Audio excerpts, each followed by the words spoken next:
Hi, everybody. This is Lauren Baker, founder of Search Engine Journal, and welcome to today's special Search Engine Journal show.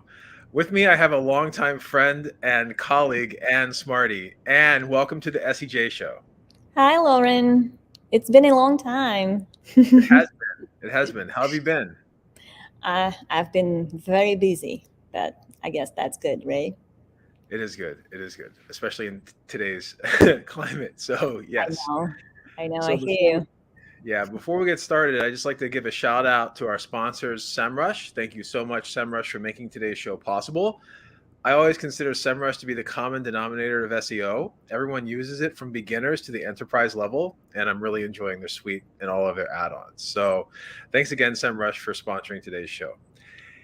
And let's let you do an introduction. But just to let everyone know, back in the day, about a decade ago, Anne was actually our lead editor at SEJ and has been a contributor pretty much since day one. So and how about if you go ahead and introduce yourself and we can get things started from there? Good old times. SEJ was my first ever SEO employer back in the days. So, yeah, at that point, I was in Ukraine. So I was in a different time zone, but we made it work.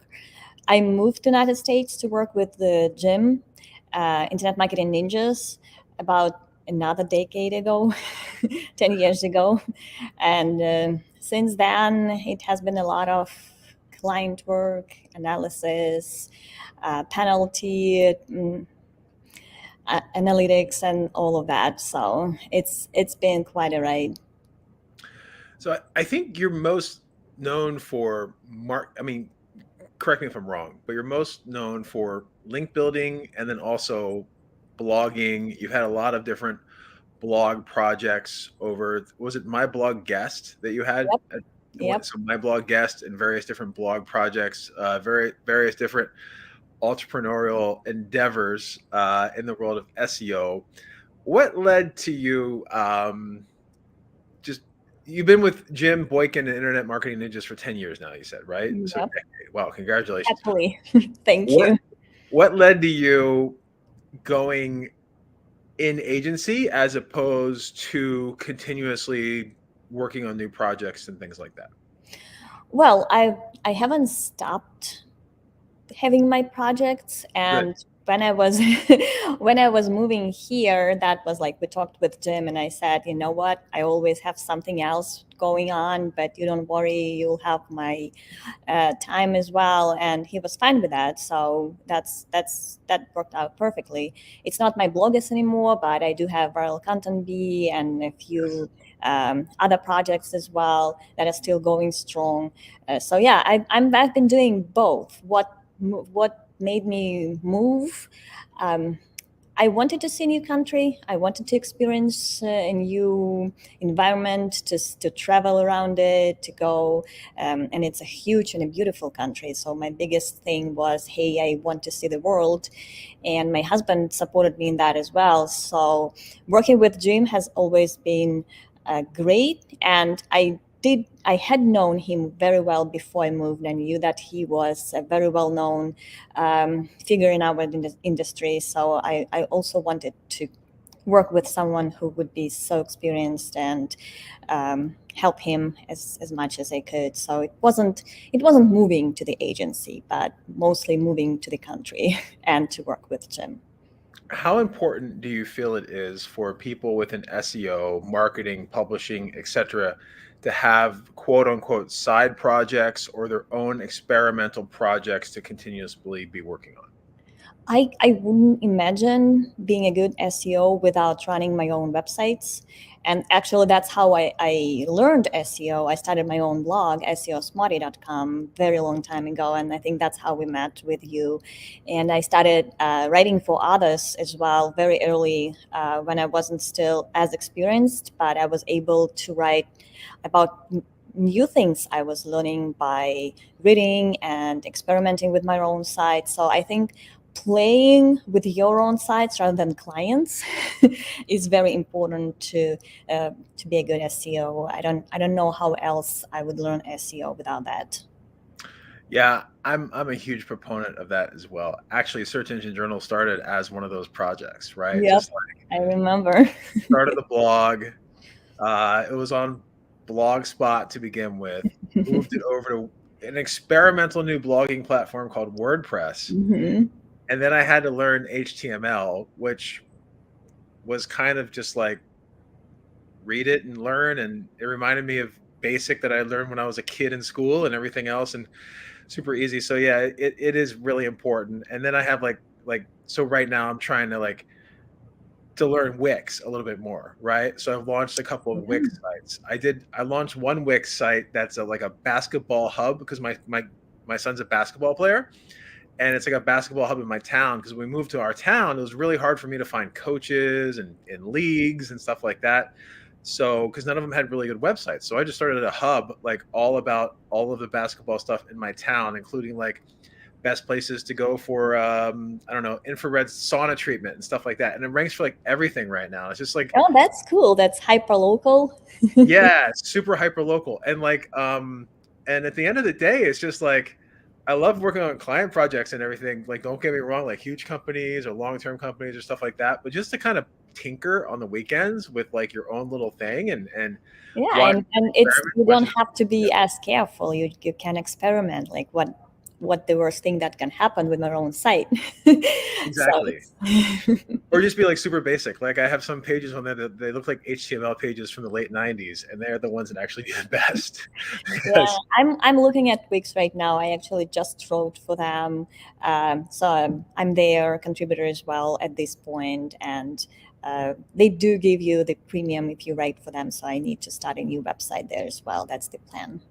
yeah, I love their system. I love their system. I have a Hmm. meeting with Morty a little bit Yeah, and later. they have a very strong SEMrush integration as well. So I think They do. they work together at some level. But that's nice. By the way, Anne, it's SEMrush now. All right. But it's still the, SEO the Quake. the everlasting debate. Yes, yes. So speaking of debates, I've been reading a lot of not necessarily just from SCJ or from SEJ, but a lot of hype and a lot of conversation around is linking still relevant for SEO? You've been doing whether you want to call it link acquisition, link building, link earning, whatever it is, in multiple ways for a long time. How important is linking still in the world of SEO? Well, from experience and from the recent experience, because we have lots of clients as well, so I can actually watch the power of new high profile, highly trusted links on the rankings. I can see that that's still very important. I would that's the only thing that can actually move the needle. You can optimize, you can make them fast, you can create content, you can do keyword research, but at the end of the day, what you really need to move the needle to get that website ranking for very competitive terms is linking still. So that I wouldn't say that's even a debate. It's just given for now, and I don't see that and in the near future. But I'm very bad at making any forecasts. I was always telling guest posting is forever, but but yeah, for link building, from my perspective, from my experience, it's still number one thing you need to get those competitive rankings. You bring up a very good point, is the ability to move the needle, right? So I've worked on some projects where we've been able to, make sites faster or whatever it is. Mhm. And that's just the whole site speed component with Google ranking is just dependent upon how fast the other sites are and the same results that you're competing against, right? So it's like you versus your competitive set. If you're a 40 and everyone else is a 25, you might as well be 100. Um, but it Yep. doesn't necessarily move the needle, right? Yep. Like you can Yep. speed things up. It may help with conversions once people get to the site, things like that on a Yep. mobile device. It may help long term, but it's not necessarily as I wouldn't quick. Yeah, quick and sometimes dependable. And you bring up a good point. It's trusted links from authority sites, red sites, things like that. When this link spam update rolled out, what was it, December 22nd? I can't remember the exact date, but um, I know on my end, I didn't deal with any sites that I've worked with, knock on wood, that got hit by that update. Now, I did see a lot, and I have been talking to a lot of companies that have been hit by that update. And when I look at their link portfolio, it just looks like they spread exact match anchor text on any site whatsoever that would link to them. And it looks like a lot of the same sites, the same kind of sites that were hit during the first Panda, Yep. which was, over a decade ago, right? 3 years ago. Yep. Yeah. So, Well, I what think the biggest factor here, and we've been specializing in all those penalty impacts and researching link profiles, and we have internal tools to categorize those links in various ways. But the biggest thing is the neighborhood. It's not even the anchor text, which is also very important but usually that always comes together. If you're able to get that exact match anchor text, some other sites on the same site can do the same, so that you put yourself into a dangerous neighborhood of those sites that use manipulative link building tactics, and those are very easy to catch. We even have our own database of websites that we know of that sell links, and we are able to track every company that buy links there because of that neighborhood thing. So we know that, hey, if this site is buying here, so they're buying there as well. So that site is actually selling links as well. Let's track that. So the neighborhood is a huge thing here. And when we do those penalty diagnosis or anything like that, we always look at the neighborhood thing, like what other sites are being linked from that site and how those links look as well. how important is the quality of content in terms of a link target page? Should a landing page that only has a form and some copy be linked to? Should a landing page that's only a product page that doesn't necessarily have much more than just the ability to buy be linked to?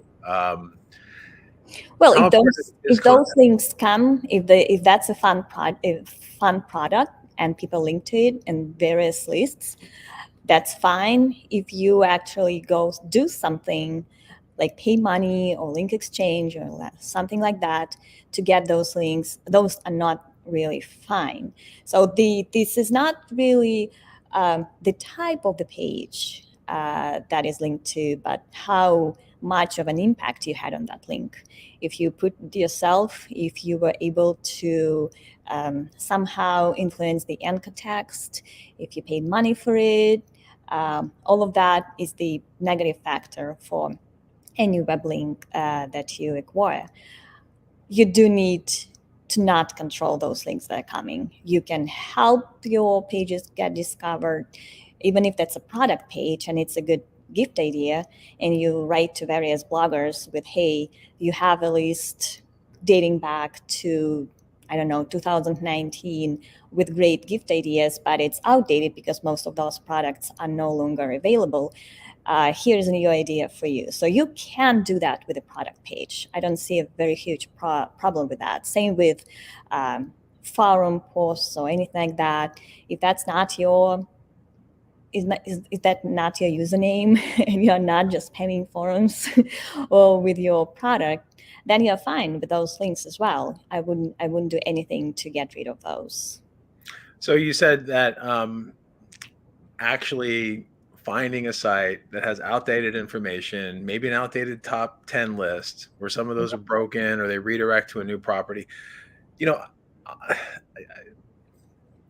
want to say this correctly, but we're at a very, very, there's a very difficult time in the economy right now, right? There's companies that are closing down. There's large tech companies that are closing down. There's stores and restaurants everywhere that are closing down. That's very sad. The opportunity, though, from a link acquisition perspective, is that either someone's going to lose their domain, which you can always pick up in the future and do something creative with, and or those lists are now going to be linked to pages which 404 or redirect to your point. So actually going out and helping the publisher update, helping the publisher make it fresh. And then, so let's talk top 10 lists for a second. Google is a great search engine for finding top 10 lists, full of affiliate links. It's been that way for about 3 years now. The fact that they're calling back Sergey Brin and Larry Page for the AI component and making these aggressive changes, it's a little bit scary, but it's also very exciting because in my mind, Google's gotten very boring. I don't want to search Google to find social peer reviews all day. Let's do something cooler, Google, right? And that's starting to really impact them from a business perspective now. My question is, though, for all of those listicles out there, those top 10 lists, how important is it from a link perspective, the way that Google is reading those lists, to be at the top of the list versus the bottom of the list? Does that make any difference in your eyes or with your experience? Well, I'll take any link if that's what we're talking about. I would definitely not go out to the blog and say, hey, there is my product. Can you please list it number one? Right. So if from a link building perspective, I wouldn't care. I wouldn't really care. Of course, the higher you are, probably it is better for traffic. And I do have a theory that Google does look at clicks when they evaluate links. If links are never clicked, those links are not useful. Whether it's direct ranking factor or direct link equity factor or not, it's no way we can know. But usually I do want those, the most valuable links are those that get traffic. And the higher on the list you are, the more traffic you will get. So always, of course, if you're higher, that's better. But for link building, I will thank for every link if they are given. I am in full agreement there. I've worked on a couple of projects where I've asked for a link and the person's come back and it's like number 11, number 12, right? And then just politely ask, hey, is there any way we can get in the top 3? And sometimes there's different responses, right? I mean, maybe a gift card or something, or sometimes the response is, hey, if you can share it amongst your audience, of course. Like, and we're like, yeah, we'll put that you featured, we'll send out to our email list that you featured us number 2 in this list. Therefore, our email list is going to click on here and everything else. So, and when that happened, the link had a lot of power to begin with, right? We could definitely see the needle move in that respect. But then once we were up and they put us in the number 2 position because they're like, we're not going to push you number 1, we'll push you number 2. So they put us in number 2, and then suddenly, to your point, it became a traffic generator and a referral generator, and those referrers within Google Analytics were also converting, right? Because Google is a listicle search engine, and people find the listicles and then bounce or go to those pages to then make a purchase decision, as opposed to finding the sites to make a purchase decision like it used to be. That became incredibly important. And it kind of like changed the way that I thought about getting listed in those listicles. Like, it's almost like you ever get those pitches from like PR companies like, oh, we're going to be on TV, we're going to have 8 products, and if you pay us $5,000, you'll be product number 1 or number 2 or something. It was kind of like that. So kind of neat. Well, I'm more modest, I guess, but that's a good point. I will try. Usually, like when you get a response from a journalist or from a blogger, you can tell if you can ask for more just from reading that email and how excited he is, or he would be just like, "Hey, I think about that," and that's it. Sometimes people would not even reply; they would just add your link. And you'll find out from tools like SEMrush as well. But it doesn't hurt to ask, move us a little bit higher. That's why. And maybe that would work. Good. I have some questions coming in. Also, Gail Gardner made a point that it's interesting to compare the engagement for this event and this podcast. LinkedIn is the busiest compared to Facebook and Twitter. So if you're on LinkedIn right now, can you just go ahead and leave a comment so Ann and I can see you on here? I'm seeing a lot of LinkedIn comments. Yeah. That's a good point. LinkedIn does work. It does work. So that's LinkedIn, like ever since they fixed their inbox spam, it's been awesome. Well, I still get too many emails there, and I'm terrible at checking that. So very often I would just come in and see 15 new emails. Javier asks, what do I mean about referral? So within Google Analytics, you can look at your, I think it's campaign types or traffic types, and then it's referrer. So then if you see that maybe like maybe, for example, maybe there's a link that you got from Search Engine Journal, right? Someone at Search Engine Journal wrote about your company, link to it. It's great. Oh, I got a link, Google wise. Oh, I'm so happy. But then when you go to your refers and you actually see some of the sites that link to you driving traffic from people actually clicking on those links, that's a nice. Are we Nice. talking about GA4 or still? No, I'm not talking about GA4 yet. I hate it as well. So that, yeah, it's much easier to find in the old Google Analytics. You just go to your traffic sources and you will see new links. And you can actually limit that to like 1 week and see the most recent links that are driving traffic, even though there are just a few clicks. So you wouldn't see it in your main view, but if you limit it to recent traffic sources, you will find new links. So you may want to do that on a regular basis to see there, especially if you're doing some outreach campaign, to see if there are any new links there. Besides doing outreach and making connections with publishers, are there any other forms of ethical link building that you really enjoy and that you've seen make a major impact? Yes. The one that we specialize in, that's academic or trust-paid content, that we don't necessarily have contacts or relationships with any professors, teachers, or anything like that. But we do content that is very academic, targeting those people that are educators in various niche industries. And we create very well researched, very useful content, and just search for teachers, professors that have any resources on their websites or write about that, or they have their own blogs. So we reach out to them. The beauty of that tactic is that that's the best neighborhood. Those people never sell links on their websites because they're busy with something else, and they really value all the resources that they put on their website. So that's very clean neighborhood that's never spammed.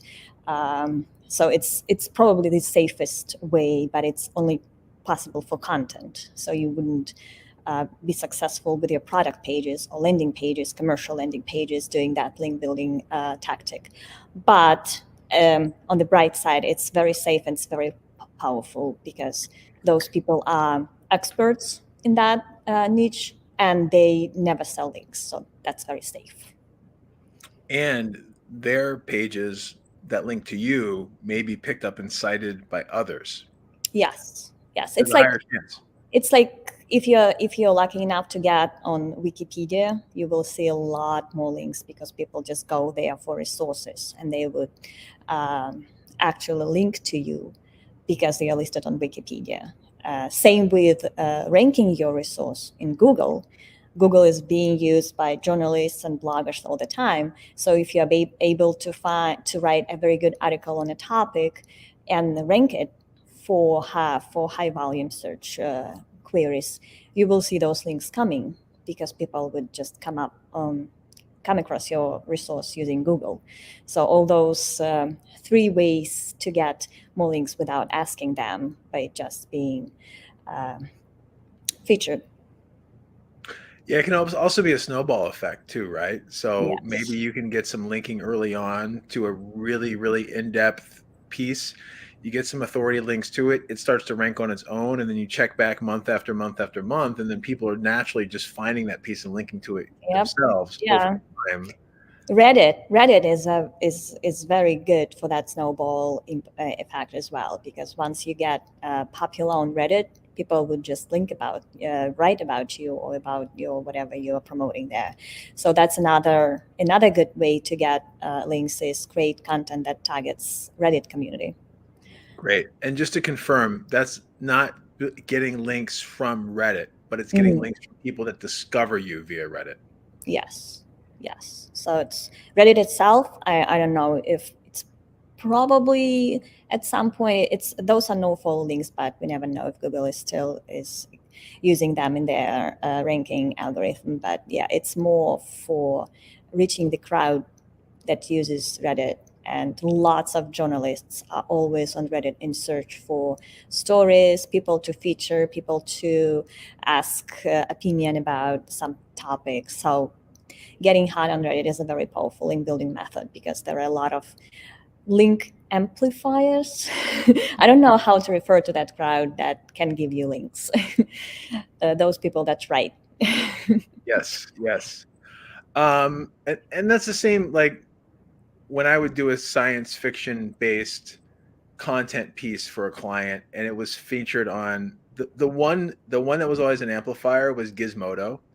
So Mm-hmm. if Gizmodo would write about it, suddenly it seemed like every other science fiction blog or science blog or whatever would pick up the same story and write, just like an SEO, right? Like there's a Google update. Everybody writes about it.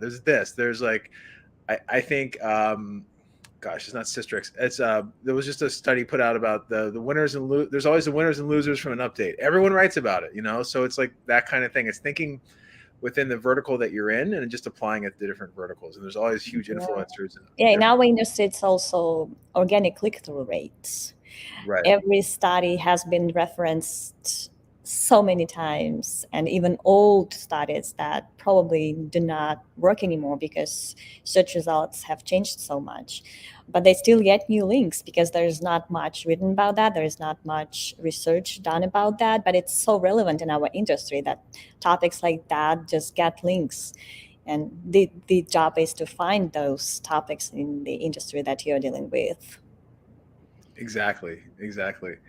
Besides educational content and written content, what are some other forms of content that you're seeing that when it's included in a page or maybe embedded in a page is attracting more links now?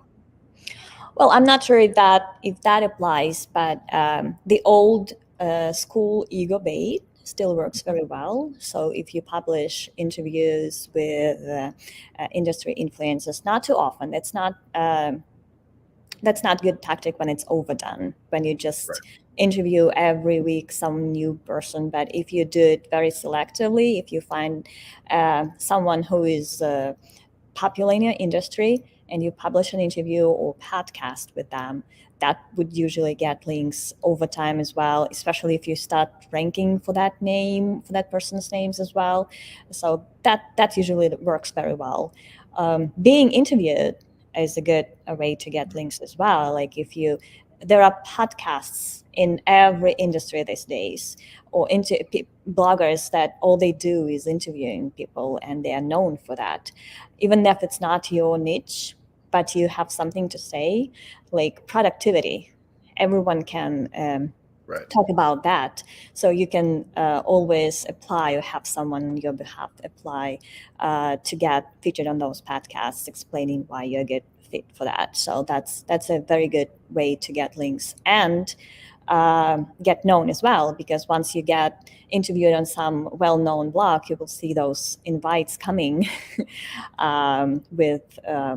within more invites to be interviewed. So you will, it's another snowball effect, and that can work very well if you dedicate some time researching good targets and finding new ways to express yourself, to talk about new topics, and you get consistently with that, then that's another good way to get very good and powerful backlinks as well.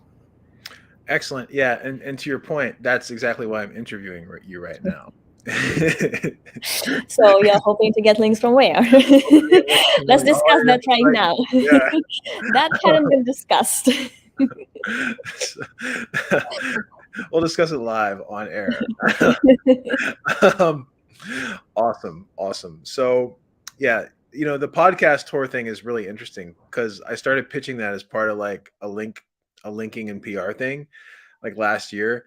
The thing is that you really have to get a client to commit to it, right? It's very easy for someone to sign off for, oh, I want to get so many links, or I like to do this and I like to do that.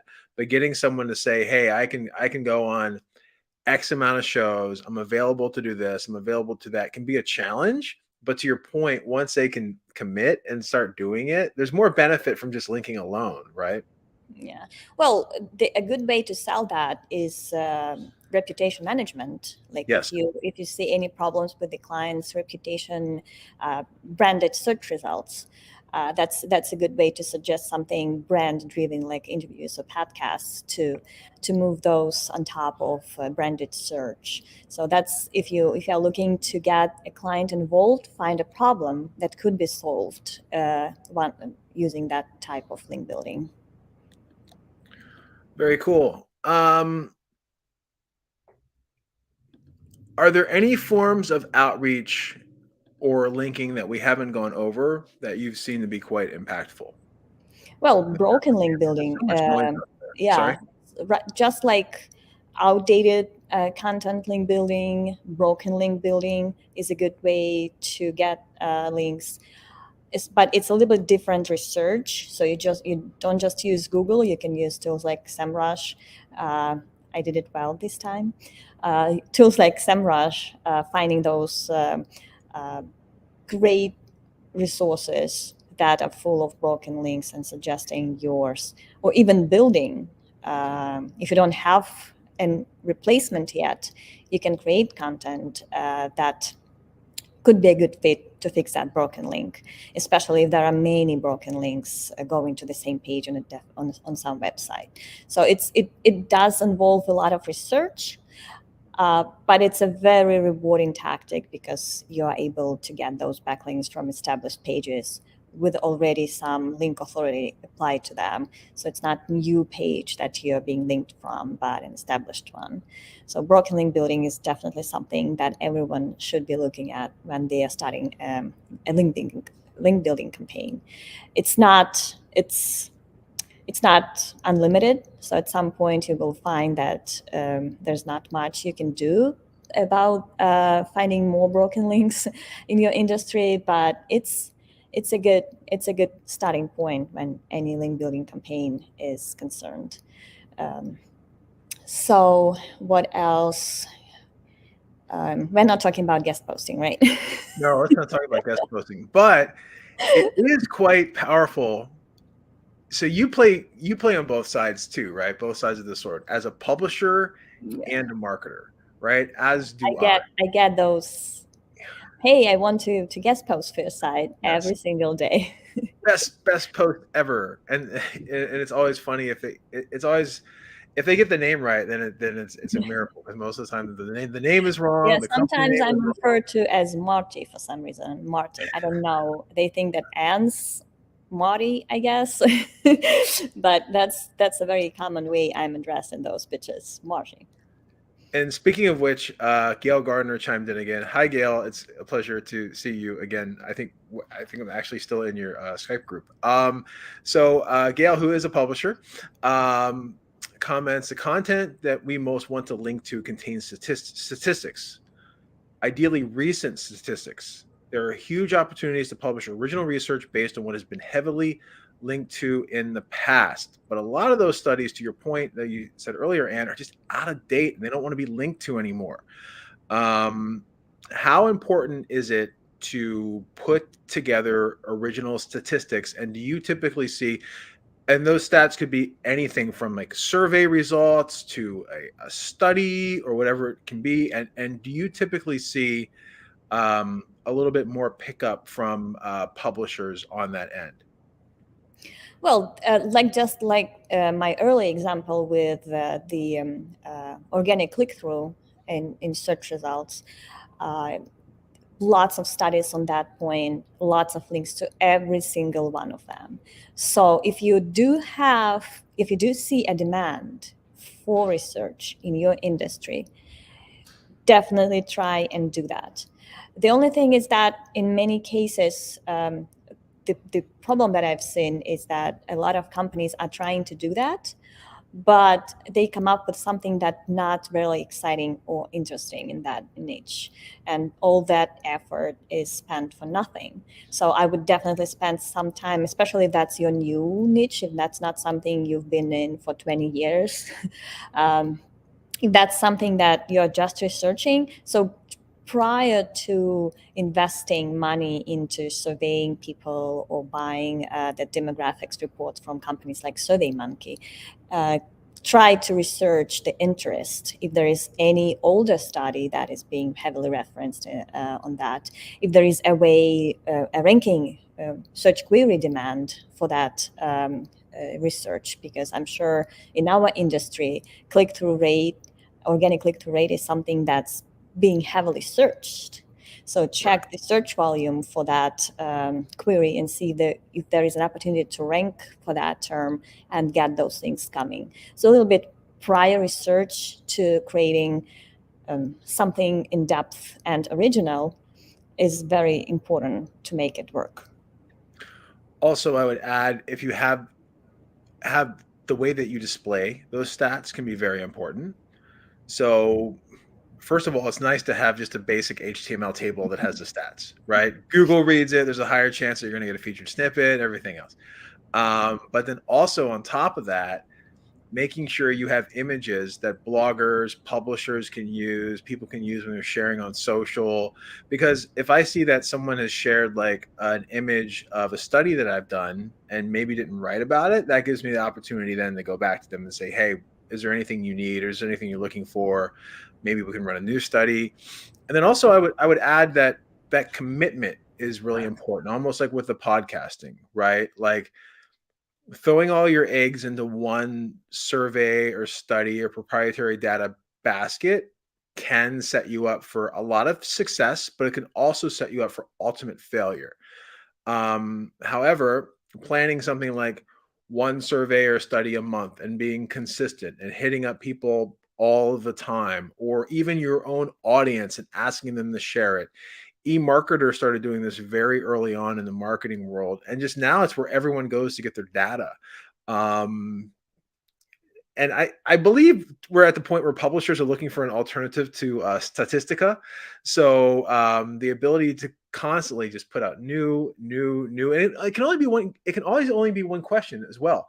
Like it doesn't have to be a giant survey or study. It can be a question with a yes, no, maybe 4 options. And sometimes it's easier for publishers to digest that than to have a giant list that looks like some Department of Health study or something along those lines. That's a great point about visuals, because anytime you do outreach for any piece, even if it's not original research, it could be academic article, or it could be viral article, or it could be anything, giving bloggers and journalists something else, not just content. So using those original visuals inside your content very often helps with link building. And to your point, yes, check your image search results. Sometimes people do use those graphics and visuals without referencing you. So you can just go reach out to them and say, hey, a good credit is always due, right? Yeah, I'd rather reach out to them with a thank you and ask for a link than reach out to them with a judgment letter from an image Absolutely. rights attorney, Absolutely. right? That's always my thought when early in the days when we were not really sure which images we can or could not use. I guess many of them got those emails, hey, remove that image or you will be in court or something like this. And I'm like, that doesn't make any sense. I would rather link to you and we will be all happy or whatever. But yeah, definitely. Exactly. So, and we only have a few minutes left. I've dropped your Twitter profile in here and your LinkedIn. Where can people find you online? Well, Twitter is still a good place. I do check Twitter several times a day. I know a lot of people in our industry have quit Twitter. I'm not one of them. This is probably the only social network that I check every day. SEOsmarty.com is my personal website that has more information on how to reach out to me. There is a content form as well if you if you want to reach out with something more in depth than a tweet. So you can just get there and see if there is anything else we could talk about. Very cool. Very cool. I'm probably going to get Gail on the show too as well. Because Gail also chimed in one more Absolutely. time. The most popular image that she ever saw was a short infographic with important stats. If you're going to create a great image, make it obvious we are okay to republish it. And every site should have that on there somewhere. Permission to republish graphics on their site with attribution and a link. I love that. Just like having that little licensing, like, yes, you can share this. And then boom, here's the embed or whatever. You have permission to do it is quite nice. Because everyone's always looking for something to put in their work. They're just not sure if they can share it or not, right? So I love that point. Gail, thank you. We'll be reaching out to you. The only thing I'm not sure about is when you provide the code to embed that image. I don't remember if Google has issues with that or not. I know we went back and forth with those embeddable widgets and infographics. So I don't. So I would rather not give any instructions on how to link. Just credit whichever you want. You want a page, credit the page. You want the homepage, credit the homepage. So I wouldn't do the embeddable thing, just to make sure that we are not end up with a lot of links that look the same. Not forcing people to link to you in the way that you want your SEO. Yes, so give them freedom, because that's the safest way. But definitely don't hide payday loan links behind quiz result widgets. Yeah, don't do that. Don't do that. And it's been a pleasure. Thank you so much for jumping on today. I know you're really busy, so thank you so much to the SEJ Show audience. As a reminder, this interview is going to be transcribed and published on the Search Engine Journal site next week. And for all of you who watch the video and listen to the audio, we'll also be dropping this on our audio feed. You can listen to on your iPhone, your Droid, on Spotify, wherever you like to listen, on the gym, in the car, wherever you like to listen to podcasts. So, and it's been a pleasure. Thank you so much for having me. Thank you so much for jumping on. And everybody else, stay tuned for we'll be sending out information about next week's guest as well. So again, thanks so much, Anne. Thank you for SEMrush for making today's show possible. And thanks for all of you, especially Gail Gardner, who jumped on and added to the conversation. So have a great day. She is. Love her. Bye-bye. Bye. Thank you for joining us this week on the Search Engine Journal Show. If you liked this episode, subscribe to our channel for so much more and click the notification bell so you don't